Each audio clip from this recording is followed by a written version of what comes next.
most people are actually not aware of why they were successful or why they weren't successful. They just know they did something and it resulted in success.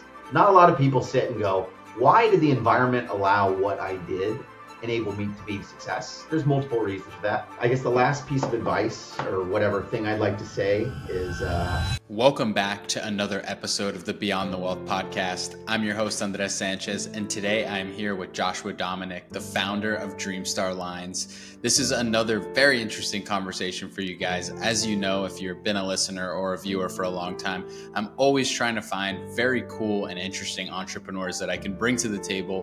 One, so people can understand that you can start a business out of any passion, any project, or any market that you're interested in launching. And also, I want to make sure that you guys are getting introduced to really cool people. Joshua caught my attention on X, one of my favorite platforms to meet entrepreneurs.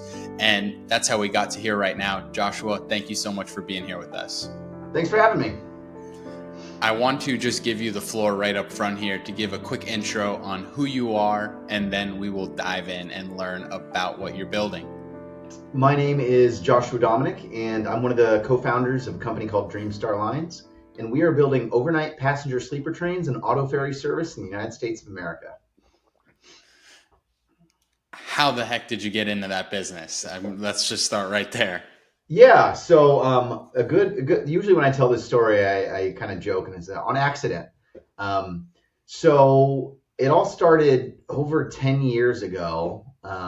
I was backpacking through Europe, and I took a bunch of trains, both during the day and night trains. And after that experience, I came back to the United States. And like most people with a good idea, I went, hey, like America, greatest country on earth, like we should shamelessly steal this idea. It's obviously a good idea. And like most people with good ideas, I went, well, someone should work on that. I got to get back to work. And I went back to whatever I was doing in my life. Fast forward a couple years later, again, I go back, another backpacking trip this time through Asia, and I take some night trains. One was a great experience from Bangkok to Chiang Mai in Thailand. Another one was a good story in Myanmar.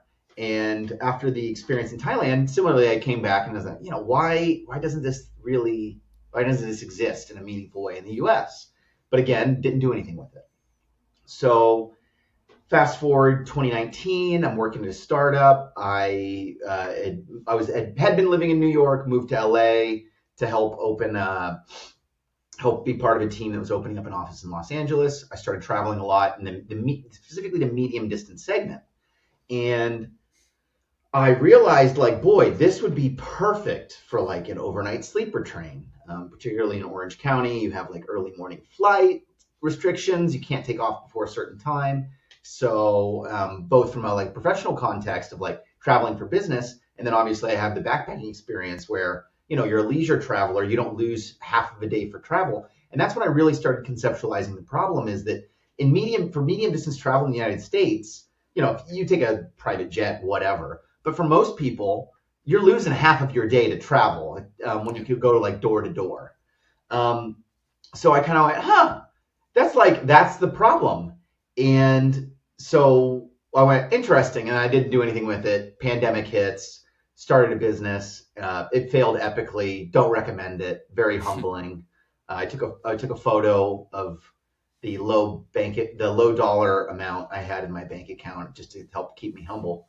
And then was trying to figure out, well, what am I going to do next? And I said, you know what? Let me kill this train idea. So my previous career had given me a little bit of training on how to approach problems. And so instead of trying to justify, hey, this should exist, I tried to approach it like an investor would. Hey, how would I kill this idea? And really just kill the business. And every time I pressure tested the assumptions, they came back better than expected. So I was like, oh, interesting. And so I really threw myself into full time figuring this out. And at that point, I met my co-founder who was doing the same thing. And he had the name Dreamstar Lines, which was much better than the name I had come up with originally. I had to go Choo Choo Night Train or some nonsense. It was horrible. But Dreamstar Lines, that's you hear it and you go, oh, that's obviously the correct name. Yeah. So we had basically been working on both of these ideas independently. And in a total freak thing, we got connected. and we're like neighbors, 10 minutes down the road from each other. And Wow. so we meet up and start kind of working together, and then eventually decide to partner up. And that's how I fell into this. I tried to prove it couldn't be done, is the short answer. That's awesome. And honestly, what drew me to this conversation, on top of just an interesting business, I have traveled a pretty good amount in Europe.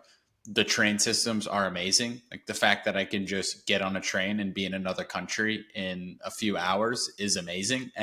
And we just don't have that in the States, which I've always found to be pretty wild. But before we dive into that, if you're okay with sharing, I would be a bad host if I didn't want to at least go double tap to that great story that you mentioned about that train ride, if that's something you're comfortable sharing. Yeah, sure. So my friends, I hope they hear this story because I had some friends with me. So we'd taken a train in Myanmar. Are you familiar with Myanmar? No, I'm not. Myanmar is a country formerly called Burma. It's located next to Thailand. And we had visited a city called Bagan. Highly recommend everybody, if they get the opportunity, to go to Bagan. It's beautiful. But we needed to get down to Yangon. In the city outside of Old Bagan is Mandalay. So we had taken a train. We had gone and visited Bagan. It was absolutely beautiful. It's the land of, I think, 10,000 stupas. It's all these ancient temples. Super, super cool. But we needed to get down to the south because that's where we wanted to see kind of the two major cities. So we roll up to this train station, and so I should say, first off, everybody in Myanmar was super, super nice and super, super wonderful and super, super accommodating. And they were really like, oh, Americans here? Like, what, are you lost? It was very fun. And so we go to the train station one day, and it literally looks like the scene out of like a post-apocalyptic movie where there's nobody in there. And we're going like, what is going on? Like, wind is just like blowing small bits of like whatever through the train station. There's no trains, there's no people. And we're like, I guess we're not going today. So we go back, do the whatever we're doing, and then we come back the next day, and the train station's like packed. We're like, all right, cool. Let's try to buy a ticket. So we get in, we get into the ticket counter, and like English was not like it was rough. They knew some English. I know no Burmese, so we stuck to English, and we're like trying to explain to them like, hey, we want to buy a ticket. And they're like, oh no, you can't do that. I'm like, what do you mean we have to? We have money. You said tickets for sale. And they're like, no, you need to reserve like a week ahead of time. And we're like, what? Like, that doesn't make any sense. Like, they had the available seats, but like, you have to reserve ahead of time. And we're like, well, that doesn't work because our visa expires in like 5 days. We have to be in Yangon in 5 days, fly out in 5 days. So they're like, oh, okay. They're very nice. And they're like, okay, go to this office. So we go down these stairs and whatever. And we get into the office, and we talk to the guy and explain the problem. And he goes, oh, let me help you. And we walk outside of his office, and there's this big like atrium, and like 2 or 3 stories up, there's this window that's literally probably like 3 by 2, just tiny little window. And he just yells out, like screams in Burmese, like, aye. And I was like, what? And then some guy sticks his head out of the window, like it's literally out of a movie. And he's like, and they're just screaming back and forth at each other. This distance is probably like 200 feet. And he looks at us and he goes, we'll sell you we don't have any more sleeper cars. We only have first class. Is that okay? And we're like, yeah. And then he's like, it's air conditioned. Don't worry. We're like, okay, great. Like, kind of, we don't really have any expectations.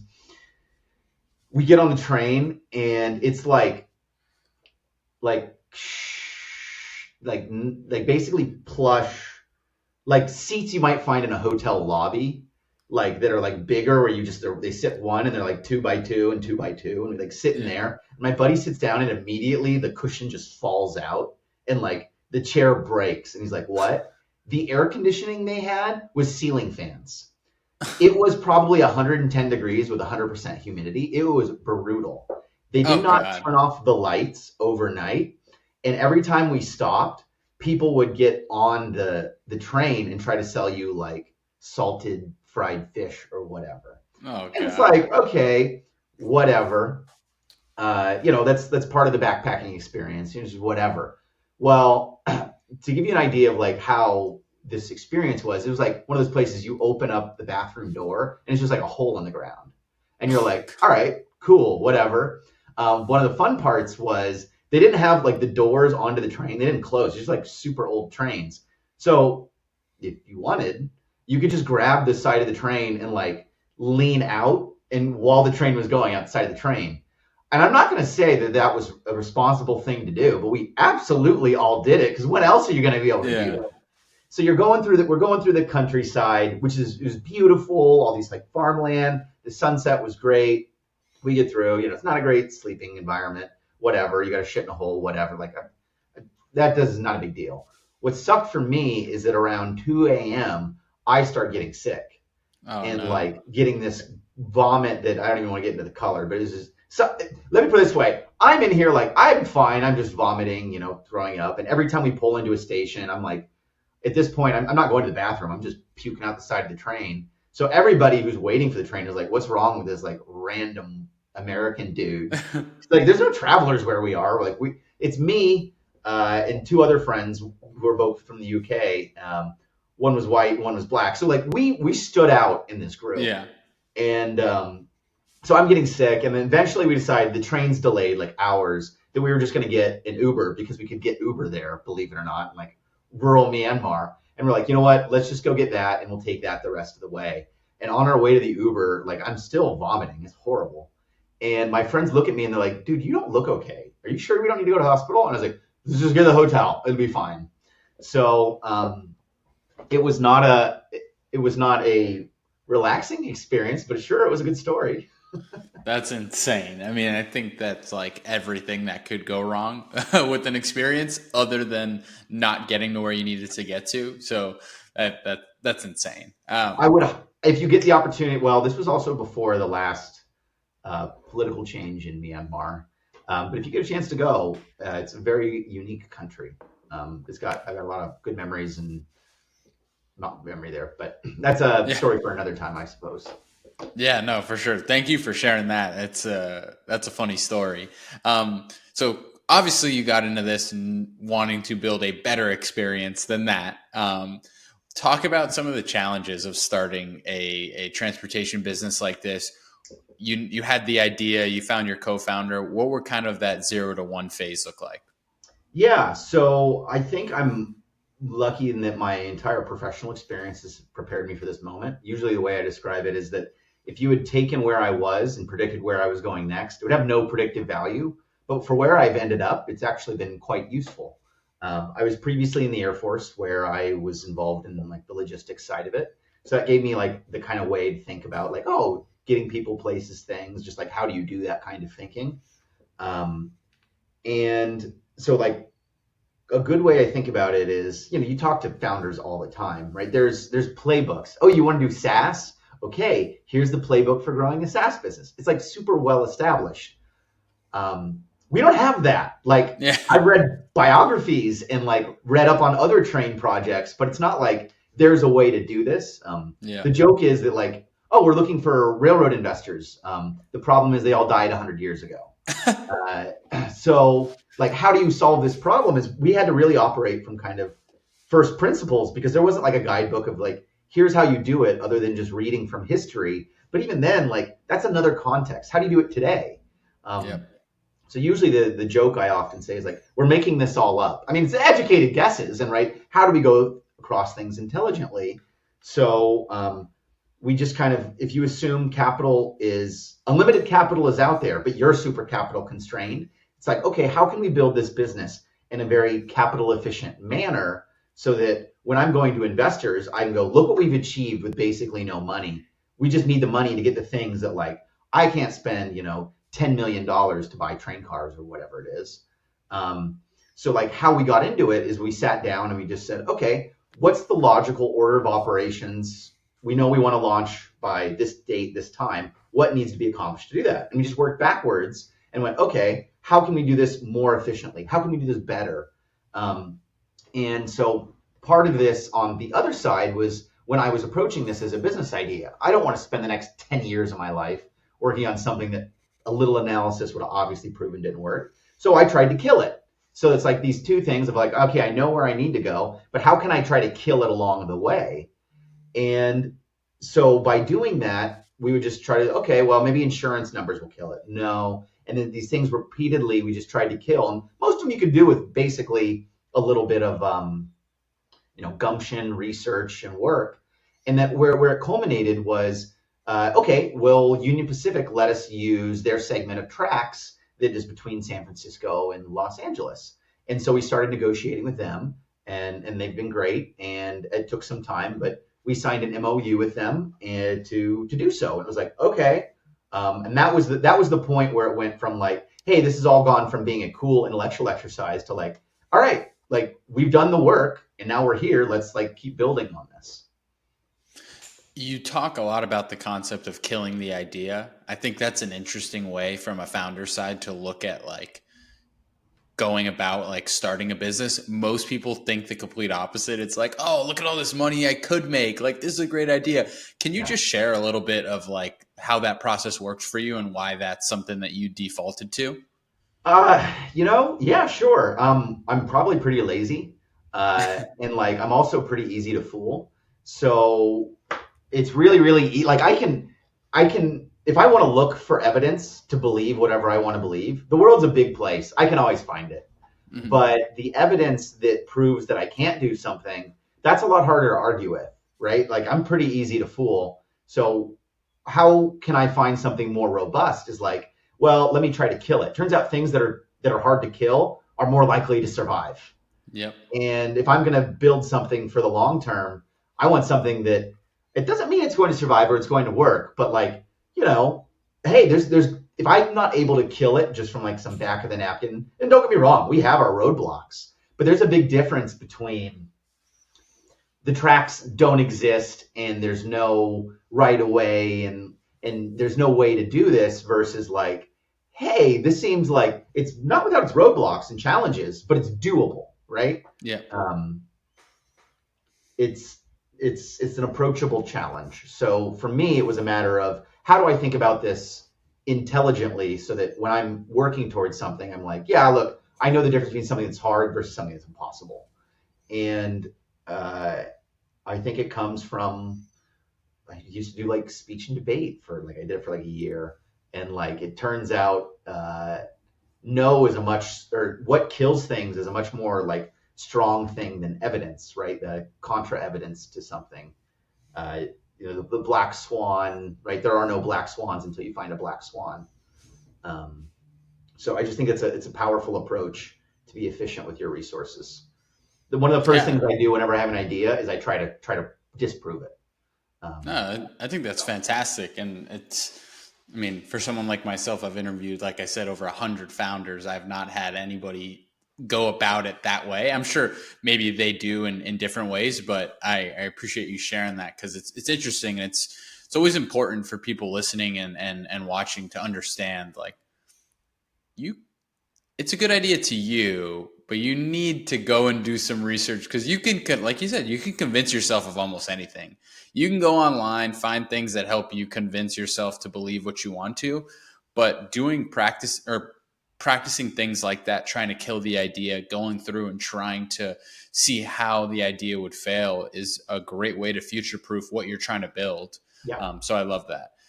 One of my mottos is, I think I'm really smart and have a lot of good ideas, but I try not to argue with reality because it usually just makes me look stupid and feel dumb. Yeah, that's awesome. Let's talk about the logistics of creating a business like this. Like you had the idea, obviously I would assume the biggest moat was like, we're not going to build our own railroads. The company that owns the railroads needs to allow us to use them. Yep. That was it. You were able to accomplish that. What does it look like from that to that? Once you get past that hurdle, what needs to happen? How expensive are these trains to buy, build, create? Like, I'm so curious about these things.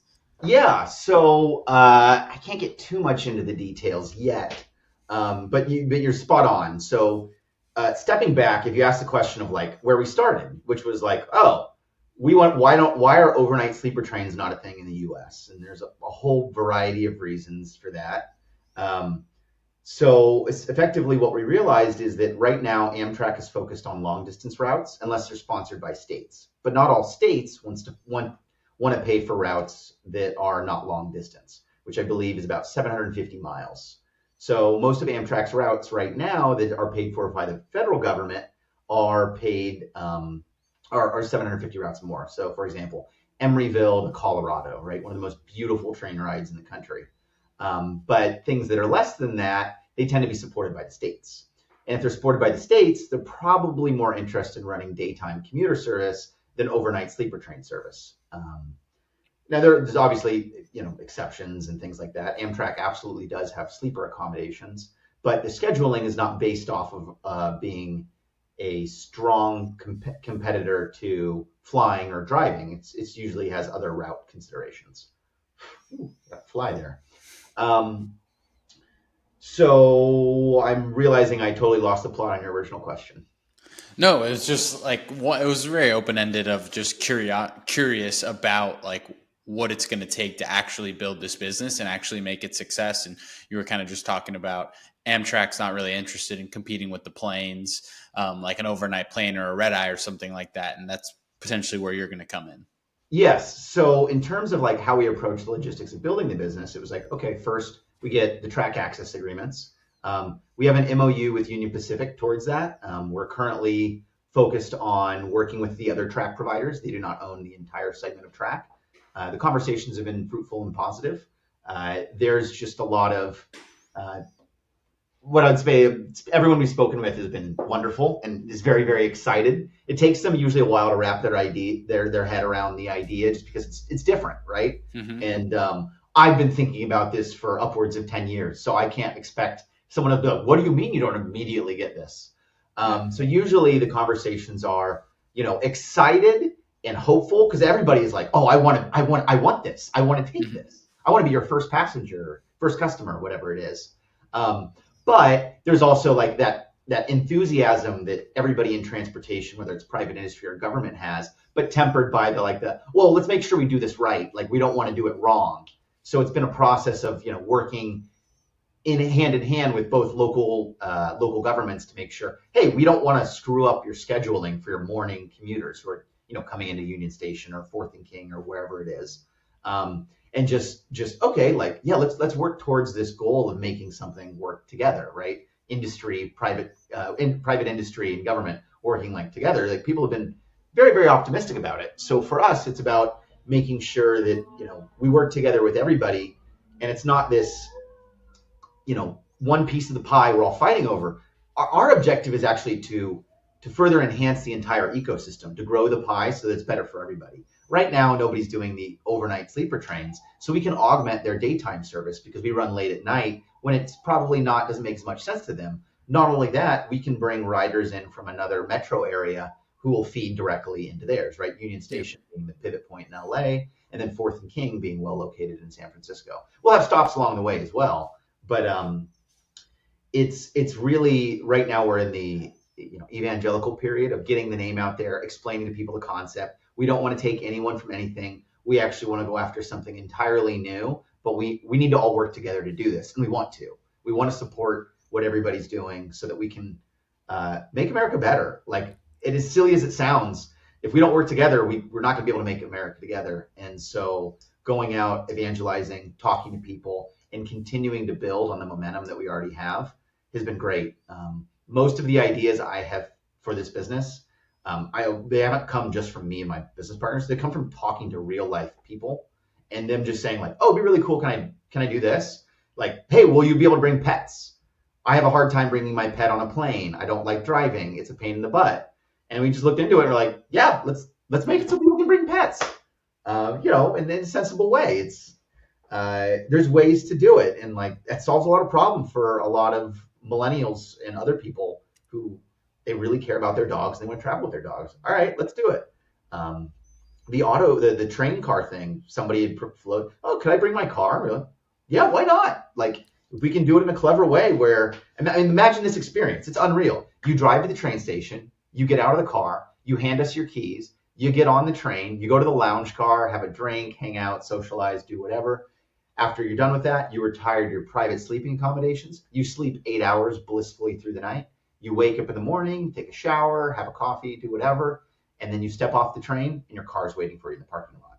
Like, everybody wants that. That's awesome. Yeah. That's way better than what we have now. Yeah. So how we're approaching that is getting that message out there and explaining to them in greater levels of details. Here's how this works. We do this, we do this, we do this, and here's all the benefits. LA wants to have a car-free Olympics. This is going to help get people from SoCal from NorCal to SoCal. So how we go about it is evangelizing, talking to the people who we need to talk to, and raising the requisite funds to pay for what we need to pay for. I'm sure if I'm curious about it, people listening and watching right now are curious as well. Why hasn't this become a thing already? Like, why was this an open market for you to take? I'm curious because we're talking right here and it sounds amazing. You're talking to people and getting amazing feedback. Why have none of these bigger companies taken this and ran with it? So I'll actually go so far that up until recently, it probably wasn't a good idea. I think there's been a big shift in a multitude of technological things and cultural things that have come together where it starts to make a whole lot more sense. So the short history of like the railroad industry today is back in the 50s and 60s, like there was a huge wave of, call it technological disruption. That's what we call it today. So two technologies really came online in a very, very big way.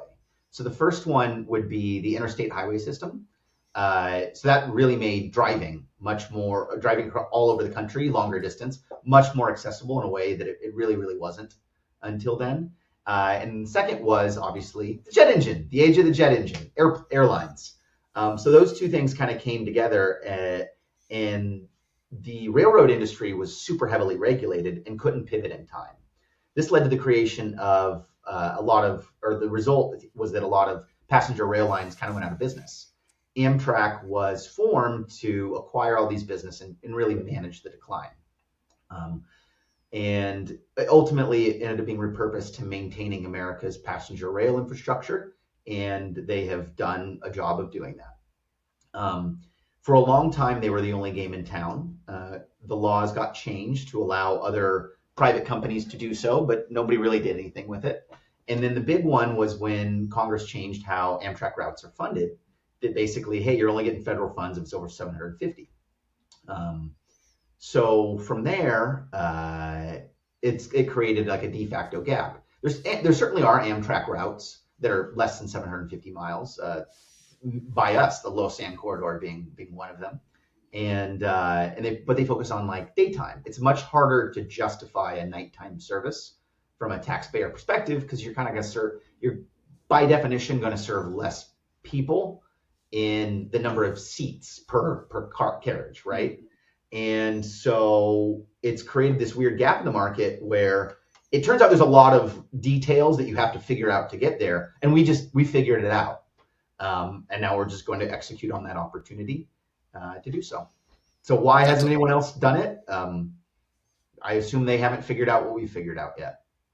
That's awesome. And yeah, I guess you're right with like just the thought of like, there's not that many people that are going to use the overnight service. So if the taxpayers are going to pay for it, they're not going to go and pay for something that's not going to be mass used.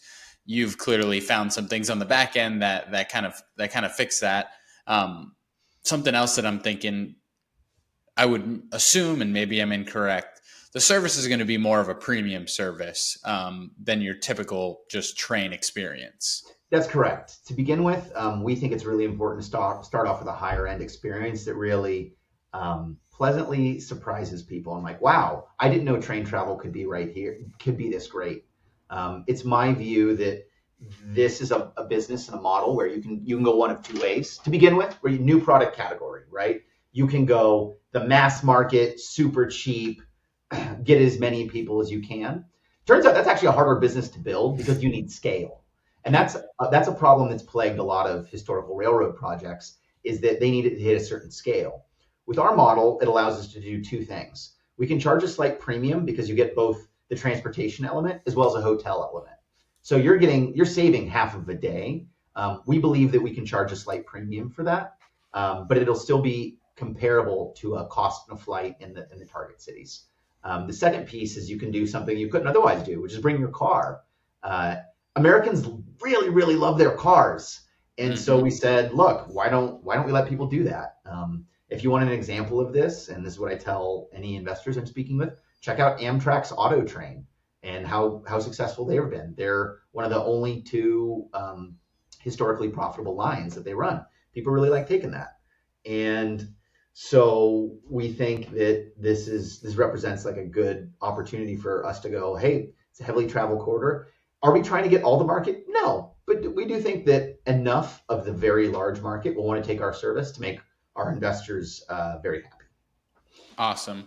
And from a rollout perspective, I'm going to also make another assumption here. It's going to be kind of like Uber, where they targeted a really dense, good market that they know that they could get the product out. And then the goal was to kind of take over the world from that side. Is that the way it's going to work for you? Are you going to focus on one market, one area, prove the concept, and then try and roll it out in the major cities? Yeah, that's correct. We have to work with a lot of counterparties. So we're not going to go anywhere we're not welcome. Because if we're not welcome, we're not getting the tracks. So it's a little different. We don't have free use agreements on tracks in the U.S. But that's essentially right. So we basically said, if we can prove this concept works here, this is like, if it doesn't work here, it might not work anywhere. But we're pretty confident that this is a good market to go after. We don't take up enough of the market to really dig into anybody else's profits too much. And that's before we even talk about new induced demand, right? Who are the people that would travel that aren't today with the current options? That's impossible to model. Like, right, you can guess or run some surveys, but until you run the train, who knows? But the model is very much to provide a higher quality of service, start in a good market, and then expand where it makes sense, where there's demand. Hey, people really want to bring this. My goal is to make it, an affordable alternative to every, I'll call it middle-class American family where, hey, look, this is better if I want to do, a great example. A lot of people, they don't live where their family is historically from. So say you're in California and your family's in Utah. And you're like, well, if I can fly, and it's a really easy flight. I've done it a million times. I like to snowboard. I go up to the Snowbird.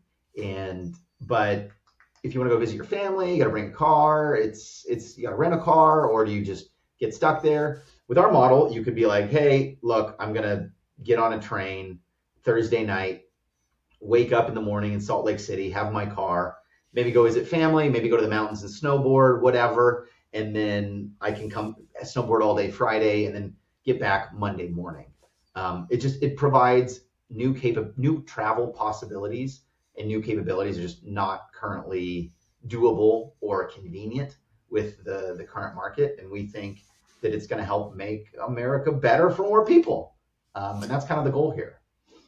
Yeah, I mean, just the car part alone, like, I hate renting a car. If I could just sleep overnight, show up in where I need to be for an event or a conference or something, and I could just get in my car that I know that I'm comfortable with and drive to the event and do the same thing to come back home. I mean, you got a customer right here. So, and I'm sure. Yeah, go ahead. Not only that, but like if you want to travel with stuff, throw it in your car, right? I think who's going to win big here is American families. Do you have any kids? I do not yet. So, a lot of people who got kids, they have their family car and it's got all the stuff they need for all their kids. And like, imagine being able to take that with you on vacation without having to deal with are we there yet? Are we there yet? Are we there? Like, I was that kid. Like, we would do the long road trip. And I think it's really going to be a game changer for a lot of people. Yeah, I mean, I'm seeing tons of use cases, and again, you're having these conversations. You wouldn't be building this if you're not having conversations like this with potential consumers like me. So obviously, you're in the evangelizing stage right now.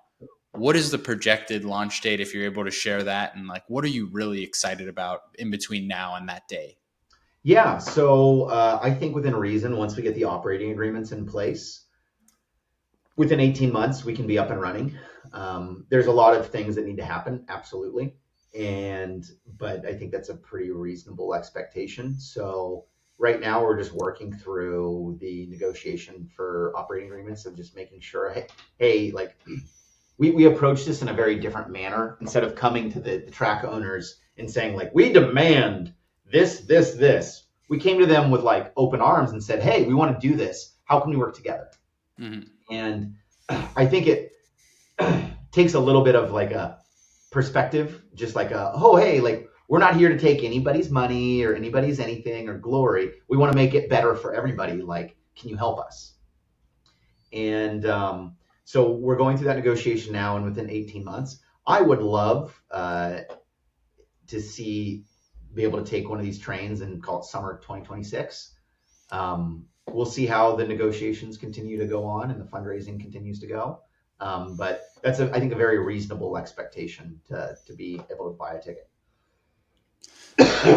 That's really exciting. And I always love to have these conversations with founders early, because now I'm rooting for you and I'm very excited to see you succeed.